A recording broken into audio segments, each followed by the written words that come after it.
So now you have decided to strike, and Martin Luther King Jr. came down to offer support. What was it like when Dr. King came?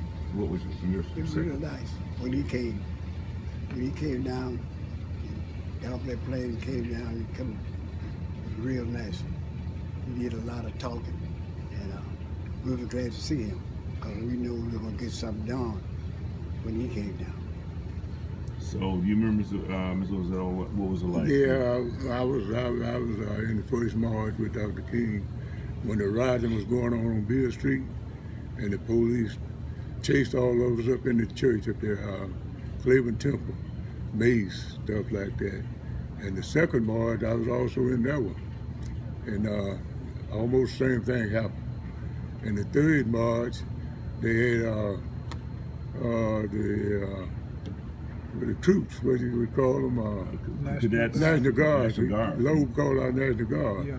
And we marched that day. We were marching on the sidewalk, and the troops was going down Main Street, and the police went up under my. I wearing a trench coat.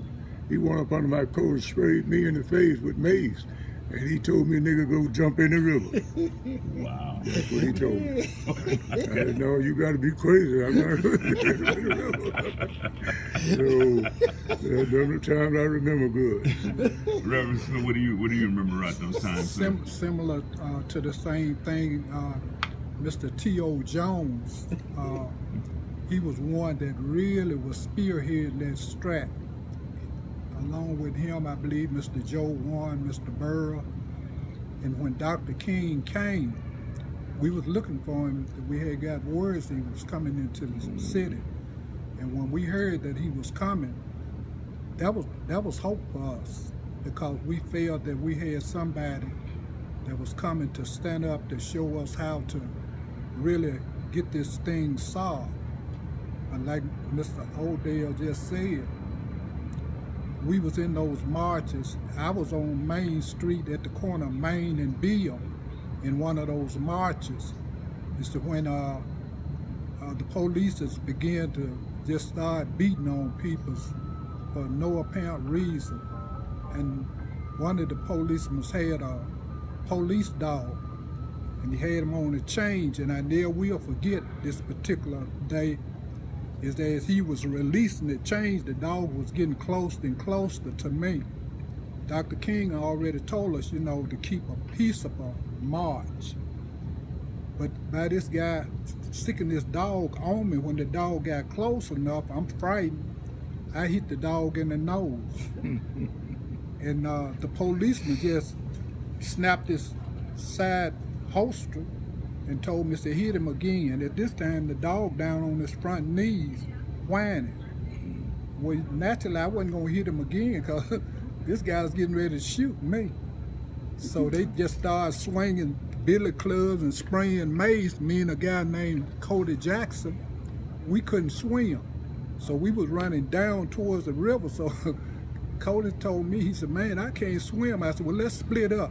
So me and Cody split up. I don't know which way he went, but I went down 2nd Street and did a backtrack and went on home over on Mulberry. And when I walked in the house, my mom said, "You look like you just seen a ghost." And when I told her what had happened, she told me to stay away from down there, but I couldn't stay away because that was the purpose of us marching to try to bring about justice. Do you think with Martin Luther King getting involved as he did at that time, did that really, you thought, really made a difference not only for you guys but for the people outside to see what was going on? What do you think? What do you Yes, think It about really that? made a Yes, difference. sir. A great difference. Yeah, a great change. A great difference. It's a great difference. A great difference. We So- did a lot of protesting. We went out in crosstown, Midtown, and the people found out that we was coming. They started locking the doors and everything like that. Joe Warren, he used to carry a lot of money in his pocket. He used a $100 bill. He'd go up there and cash it and buy something and want to take it back, just to aggravate people. So I think that's what's helped solve the problem. White people got to complaining. So I think that was a big help too.